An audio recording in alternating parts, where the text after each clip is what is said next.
Taniyya maqaan koo Kadir jedhama. Kadir Ajoolii jedhama. Kanan dhufe godina Baalee irraa Oromiyaa. Ergaan ani qabu uummata Oromootiif jechuudha.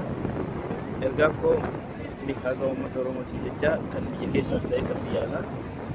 Yaadni koo akkuma beekamu dararaa fi miidhaan garaagaraa uummata keenya irratti deemu kun hedduu waan na yaachisee fi akka nama tokkotti uummata Oromoo hunda kan yaachisee waan ta'eef isa kana falmachuudhaaf mootummaa gabroonfataa kana ofirraa buqqisuudhaaf baanee har'as asuma waraabanii durattis ta'ee biyya keessa jiru kan keessatti biyyoota Awurooppaa hunda keessatti baanee amma tokko sagalee keenya dhageessisuudhaaf kan dhufne ammas garuu itti fufaa qabsoon keenya qabsoon uummata Oromoo yoomiyyuu duubatti hin deebi'u jaarraa hedduun dura mootummaa gabroonfataa dinnee irraa ammas deebi'uu qabna.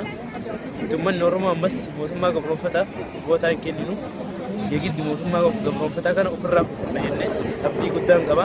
Uummata Oromootiin immoo ammoo wanti jedhuu barbaadu kan biyya keessa reef ilmaan keessanii irratti dhumuu qabdan jecha qabsoon keessan itti hafuuf jecha jajjabaadhaa jajjabina isiniif hawwaa kan ilmaan keessan kan dhumaniifis obsa gaarii isiniif hawwaa kan jiraniif isaaniif rabbi rahmata isaanii haa godhu jecha kan uummata biyya alaa keessa jiran uummata Oromootiif hedduu wanti ani jechuu barbaadu uummata biyya alaatiif uummata biyyoota adda addaa keessa jiran Awurooppaas ta'e Ameerikaas ta'e hedduu sagaleen keessan garaa akka isin hin nyaanne jecha wanti ani jechuu barbaadu sagalee keessan ilmaan keenya kan dhumaniif barattoota keenya kan dhumaniif warroota dandeettii addaa qaban kan mootummaa wayyaanee garan taaneen isaan fidhaaru kan sadii isaanii dhangalaasu kanaaf halkan guyyaa haa dhaabannu maaf ciifna maaf mana galleera nyaannee dhumna biyya demokiraasii keessa osoo jirru biyya firiidemii mirgi dhala namummaa itti kabajamu keessa osoo jirru maaf mana gallee teenna waan jedhu dhaamsa isaaniif dabarsuu barbaada.